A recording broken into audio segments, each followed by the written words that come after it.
Welcome back to the deep dive. Today, we're tackling something pretty huge, looking at the biggest strategic threats we face right now, and maybe more importantly, how the U.S. military's own doctrine is set up to handle them. Yeah, it's a big undertaking.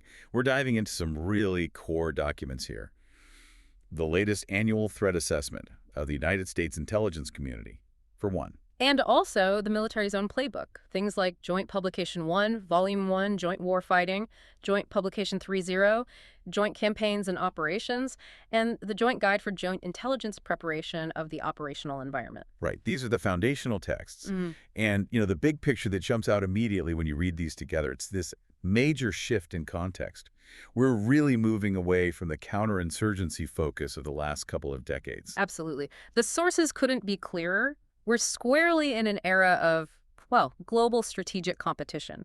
That old model of just reacting to fires popping up here and there, it just doesn't cut it anymore against threats that are so complex and interconnected, crossing regions. That's the key takeaway, really. For anyone studying strategy today, the main thing is that the joint force, Army, Navy, Air Force, Marines, Space Force working together, has to be ready to operate across what the doctrine calls the competition continuum. Cooperation, competition, armed conflict. Exactly. All of it. And sometimes all at the same time with different actors, or even the same actor in different ways. Because the threats we're seeing now, they have strategic depth, global reach. Something starting in cyberspace could instantly affect logistics on the other side of the world. Okay, let's dig into that competition continuum ideally mentioned. It's from Joint Publication 3.0, Joint Campaigns and Operations, right? We tend to think in simple terms, peace or war, but this paints a much more nuanced picture. It really does. We have to ditch that binary thinking. The continuum, yeah, it's generally cooperation, competition, and armed conflict. Yeah. But the really critical point Joint Publication 3.0 makes is that our relationship with any single country can be dynamic, fluid, frankly, contradictory. So give us an example of that. How can it be contradictory? Well, think about it. You might be working closely with a country on something like, say, counter-narcotics, a shared goal. But at the exact same time, you could be fiercely competing with them economically, maybe dealing with their state-sponsored cyber theft or unfair trade practices. Right. And all of that activity, whether it's sharing intel or imposing a tariff, it's all part of a deliberate campaign. It's about achieving or holding on to long-term national goals. It's basically a constant 247 engagement. And the friction points can shift really quickly towards conflict. Exactly. Which means the joint force has to be ready for rapid shifts, up or down the scale across multiple domains, cyber, space, maritime, you name it. Okay, so looking at the major state actors, the annual threat assessment of the United States intelligence community identifies. They seem to fit this complex competition model perfectly. Who are the big four causing the most concern? The assessment is very direct. Russia, China, Iran, and North Korea. But crucially, it's not just about their individual power, it's the way they're increasingly working together, their collective action. Yeah, the assessment really stresses that. They're challenging U.S. interests everywhere using, well, everything from asymmetric tactics like disinformation to conventional military buildups. And they're actively promoting alternatives, aren't they? Different systems for trade, finance, security, trying to build a world less centered on the U.S. It looks like it. Trying to carve out spheres of influence, maybe. Precisely. They're running these very calculated campaigns to gain advantage globally. But they're smart about it, trying really hard not to provoke a full-on large-scale war with the United States if they can avoid it. It's a real tightrope walk. And the annual threat assessment makes that point about their cooperation increasing their overall strength. Yeah, it's a sobering observation. The growing cooperation between and among these countries, sharing tech, coordinating propaganda, maybe propping each other up financially, it makes them collectively tougher for the U.S. and its allies to counter. So that increases the danger, right? A conflict that starts with, say, Iran could suddenly bring in Russian or Chinese capabilities. That escalates fast. It absolutely does. And that's why this whole idea of global integration in the doctrine, which we'll get to, is so important. We're not just dealing with neat regional boxes anymore. And it's not just states. We can't forget the non-state actors. They're still a major part of the threat picture, according to the annual threat assessment. Definitely. Take transnational criminal organizations, TCOs. What they do directly hits home, impacts U.S. security. The assessment specifically calls out illicit drugs. Fentanyl, mainly. Fentanyl is a huge part of it. And the report notes something interesting. The trade in Mexico is fragmenting.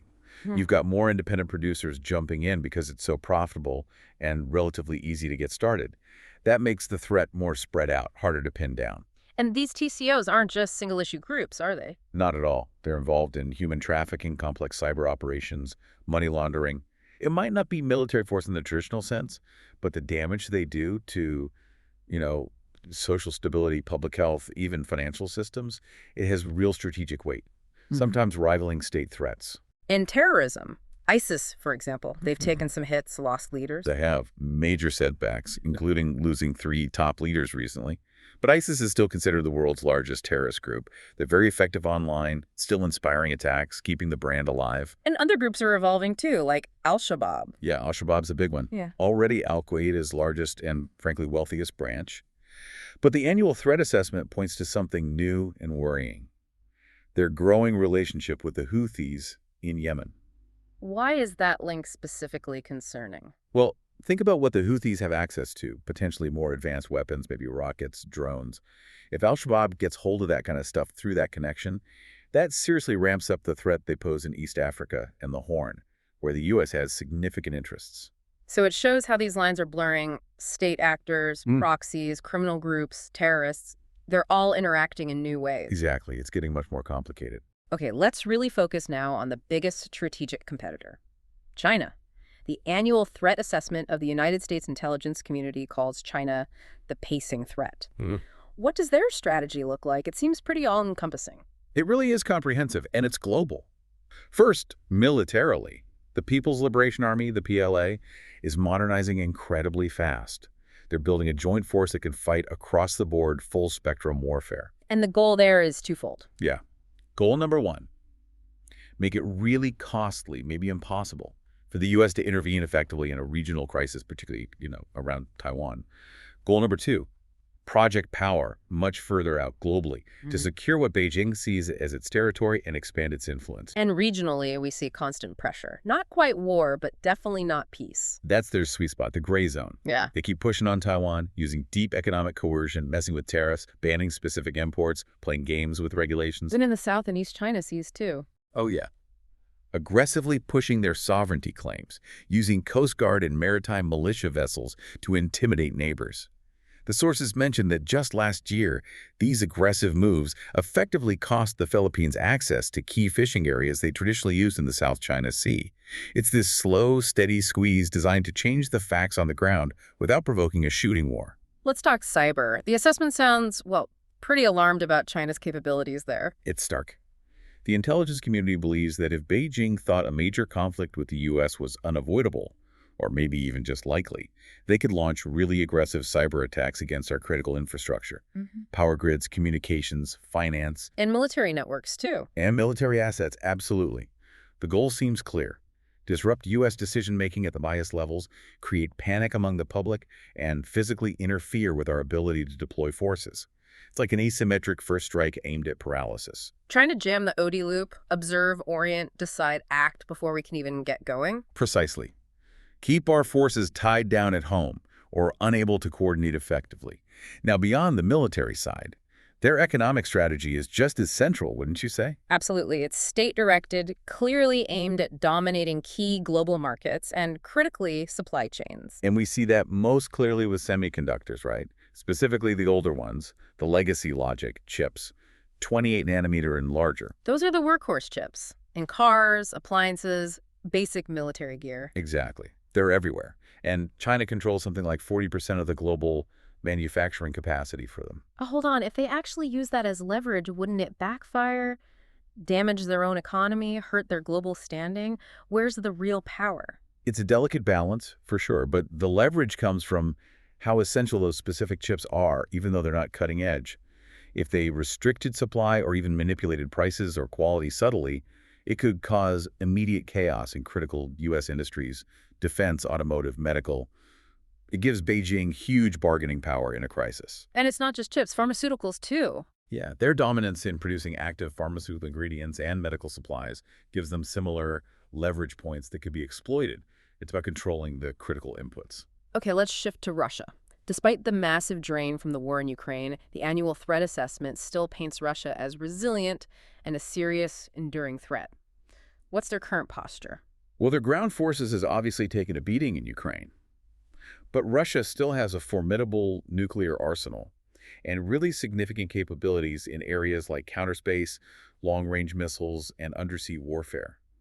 Crucially, their strategic air and naval forces are largely intact and still being modernized. And they're developing new conventional weapons aimed at the U.S. Yes, specifically theater-range strike weapons, things designed to hit targets in the U.S. homeland or deployed forces during a crisis.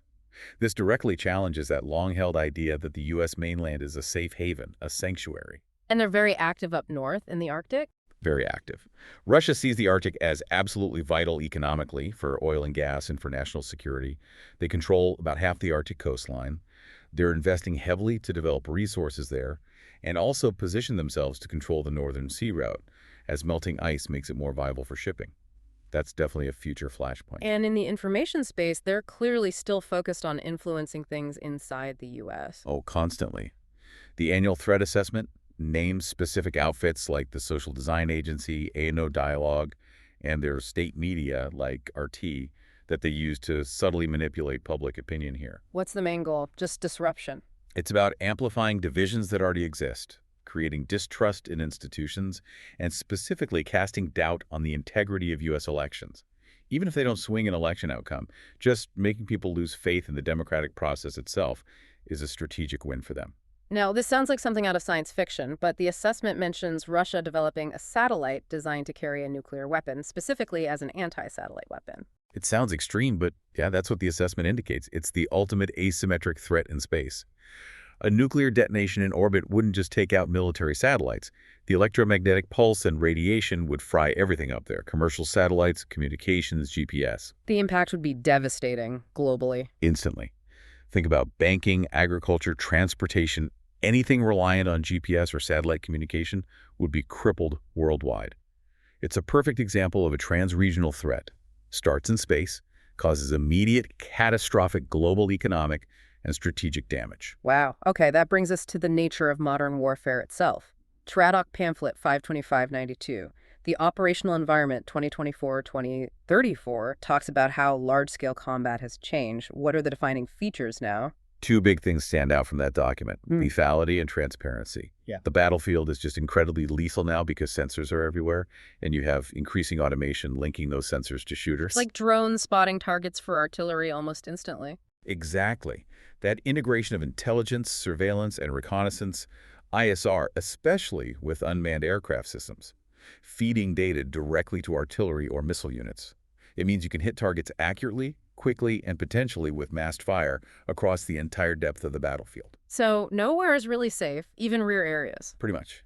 The idea of a secure rear area is eroding fast. Logistics hubs, command posts, they're all vulnerable, which leads directly to the next big point. Contested logistics. Right. If the homeland isn't a sanctuary anymore, how does that change the whole game of supplying forces overseas? TRADOC's Pamphlet 52592 is really blunt about this. Adversaries will target our logistics all the way from the point of origin inside the U.S. right to the front lines. And they'll use hybrid tactics. Like cyber attacks, information warfare. Exactly. Attacking the soft targets. Yeah. Imagine a cyber attack shutting down a key port on the West Coast, or disrupting the financial networks that pay logistics contractors, or even using disinformation to spark protests that block military convoys moving through civilian areas. So disrupting a rail hub here could be as effective as hitting a supply dump over there. That's the idea. Exploit the seams between civilian and military systems, create big operational effects relatively cheaply. It means defending our logistics isn't just an overseas job anymore. It starts right here at home. And lastly, the world is becoming more urban. That means urban warfare is likely to be more common. Inevitable, really. The UN projects, 68% of people living in cities by 2050? That massively increases the chances of conflict happening in dense urban jungles. And that environment heavily favors the defender. How so? They can use everything that's already there, buildings, subway tunnels, sewers, dense populations for cover. Embedding deep within the city makes it incredibly hard to find them, target them without causing massive civilian casualties, or even just maneuver effectively. Future forces need to be ready for brutal, close-quarters fights in cities, potentially while also trying to manage humanitarian crises. Okay, so we've laid out this incredibly complex, dangerous, global threat landscape. Now, let's shift to the response the doctrine guiding how the U.S. Joint Force plans and fights. We're looking at Joint Publication 1, Volume 1, Joint Warfighting, and Joint Publication 3, ERO, Joint Campaigns and Operations. Let's start with a core concept, operational art. What exactly is that? Operational art, as Joint Publication 3.0 defines it, is essentially the thinking process. It's the cognitive skill commanders and their staffs use to design strategies and campaigns. It's about weaving together four key things: ends, ways, means, and risks. Can you break those down simply? Ends, ways, means. Sure. Ends are your goals. What do you need to achieve? Ways are your methods. How are you planning to do it? Means are your resources. What troops, ships, planes, cyber tools do you actually have? And risk is, well, assessing what could go wrong. So operational art connects the big picture strategy to the actual fighting. Exactly. It's the bridge. Strategy might be contain China's expansion. Tactics might be win this specific naval engagement. Operational art designs the campaign, the series of linked operations that connects that strategic goal to those tactical actions. It's absolutely crucial. And leading that requires strong command. How does the doctrine look at command? It's more than just giving orders, right? Oh, much more. Command is technically the lawful authority you get from your rank or position. But the art of command, which Joint Publication 1 talks about, that's the human element. It's about leadership, judgment, critical thinking, situational awareness, ethics. And being willing to listen. Critically important. Yeah. Being able to genuinely consider different viewpoints from your staff, especially dissenting ones, before making those tough calls under pressure. That's what maximizes the force's performance. Okay, let's talk principles. Joint Publication 3.0, Joint Campaigns and Operations, lays out principles for joint operations. They're the classic ones. Right, the 9 we usually think of: objective, offensive, mass, maneuver, economy of force, unity of command, security, surprise, and simplicity. Those are still the bedrock. But the doctrine has added 3 more recently, reflecting the modern environment. That's right, based on hard lessons learned, really. The 3 new principles are restraint, resilience, and legitimacy, and they are considered just as essential now. I want to zoom in on legitimacy. That feels incredibly relevant today, especially with information warfare and global scrutiny. It's absolutely fundamental. Joint Publication 3.0 makes it clear legitimacy matters in everything, from disaster relief operations all the way to high-intensity combat. It's vital for achieving strategic aims. And what happens if you lose it? If actions are seen as unjust or harmful to civilians? The doctrine is explicit. It immediately erodes trust. Not just trust in the military force, but trust in the U.S. government and its partners. It undermines your policy goals, and worse, it hands your adversaries a powerful weapon in the information domain. So protecting civilians, acting ethically, it's not just the right thing to do, it's strategically necessary. It's a strategic imperative. A single incident perceived as illegitimate can instantly destroy years of relationship building and undermine allied support. It directly impacts mission success. Given the global nature of the threats we discussed, China's reach, Russia's transregional actions, the doctrine also had to shift away from thinking just regionally, right? This idea of global integration. This is a really big shift, probably one of the most significant in recent doctrine. If your adversary thinks and acts globally, you can't effectively counter them by staying stuck in regional silos. Joint Publication 1, Volume 1, Joint Warfighting, introduces global campaign plans as the main tool for this. How do these global campaign plans work? How do they help manage forces across different regions? They're basically the way the chairman of the Joint Chiefs orchestrates efforts across multiple combatant commands, like INDOPACOM, EUCOM, CENTCOM. Imagine INDOPACOM needs a specific cyber team that's in high demand, but EUCOM needs that same team for a critical exercise simulating a Russian threat. So who gets it? The global campaign plan forces that decision based on overall global priorities, not just who shouts loudest regionally. It ensures resources flow where they're most needed strategically, creating a unified approach against adversaries who operate seamlessly across those regional boundaries. And this integration isn't just military to military. It involves other agencies, even NGOs. That's unified action. Correct. Unified action is about synchronizing military operations with all the other players, other U.S. government departments like state or USAID, international organizations, allied governments, NGOs, even the private sector sometimes. That sounds incredibly difficult to coordinate. Everyone has different goals, different rules. It is extremely challenging. Military forces often operate on speed and necessity. NGOs might prioritize neutrality and long-term development. Diplomats work on different timelines. Joint Publication 3.0 warns that if you fail to achieve this unified action, if military efforts aren't synced with, say, stabilization or humanitarian aid, you can actually make things worse, undermine the whole mission, maybe even create new problems. Managing all this takes structure. The doctrine uses 7 joint functions. Can you list those, maybe highlighting the one most challenged by this new era? Sure, the 7 are command and control, information, intelligence, fires, movement and maneuver, protection, and sustainment. And given our discussion about contested logistics, sustainment is definitely under immense pressure now. Why is sustainment so critical and so challenged? Well, sustainment is everything that keeps the force going. Logistics, fuel, ammo, food, medical care, maintenance, personnel support. Without reliable sustainment, you simply can't operate effectively for long periods, especially far from home against a capable enemy. It dictates your freedom of action, how long you can fight, how far you can reach. And with threats now reaching into the U.S. homeland, cyber attacks, potentially long-range strikes, what does the doctrine say we need to do to ensure sustainment? Joint Publication 1 is very direct about this. The security and resilience of our own critical infrastructure here in the United States is paramount. Energy grids, financial systems, transportation networks, communications, the defense industrial base itself, all of it is now part of the sustainment enterprise and needs to be defended. Our ability to project power starts here. Okay, let's shift gears to the intelligence side. How does the Joint Force actually figure out this complex environment? That brings us to Joint Intelligence Preparation of the Operational Environment, or JPOE. The Joint Guide calls it the foundational analytical process. It really is the intellectual engine driving planning. Yeah. JPOE isn't just about knowing where the enemy tanks are. It's a systematic, continuous process for understanding everything about the operational environment: land, sea, air, space, cyber, the information sphere, even the electromagnetic spectrum. And it uses frameworks like PMSI. Exactly. Political, military, economic, social, information, and infrastructure. It forces analysts to look at the environment as a complex system, not just a physical space. How does the process work? The Joint Guide lays out 4 steps. Yeah, it's a continuous cycle. Step 1 is define the operational environment. Basically, figure out the boundaries, the area where the commander operates, and the wider area of interest they need to understand to anticipate threats or opportunities. Okay, step 2. Step 2 is describe the impact of the operational environment.